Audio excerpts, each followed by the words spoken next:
Revanth CM గురించి మాట్లాడు అన్న. ఏం మాట్లాడారు బ్రదర్? రేవంత్ సీఎం ఆయన చేయాలని చేస్తున్నాడు. చేస్తుంటే ఈ బీజేపీ వాళ్ళు బీఆర్ఎస్ వాళ్ళు అడ్డుపడుతున్నారు. అదే బీజేపీ పాలిత రాష్ట్రాల్లో అదే పని చేస్తే కరెక్ట్ అంటున్నారు, అదే పని తెలంగాణలో చేస్తే తప్పు అంటున్నారు. రేవంత్ రెడ్డి అంటే ఆయన కొన్ని ఎందుకంటే కొంత ఇంకా స్ట్రాంగ్, నా అభిప్రాయం ప్రకారం కొంత ఇంకా ఉండాల్సిన స్ట్రాంగ్ ఉండకుండా కొంత మెతక ఏమంటారు అందరినీ తృప్తిపరచాలి, అందరి ఆమోదయోగ్యంతో పోవాలన్న ఆలోచనతోటి ఇంకా కఠినమైన చర్యలు తీసుకోకుండా కొంచెం సాఫ్ట్ గా బండి నడిపించాలని ప్రయత్నం చేస్తున్నాడు.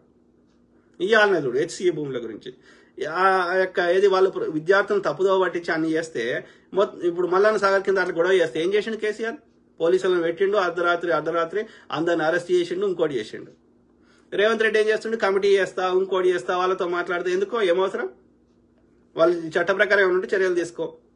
వాడు ఫేక్ విద్యార్థులను తప్పుదోవ పట్టించినా నువ్వు కమిటీ చేస్తా అంటే అర్థమైంది. అంత మెతకవద్దు, అంత మెతక ఉండొద్దు లీడర్ అనేటోడు. అర్థమైందా? టఫ్ డెసిషన్స్ తీసుకునే స్థాయిలో ఉండాలి.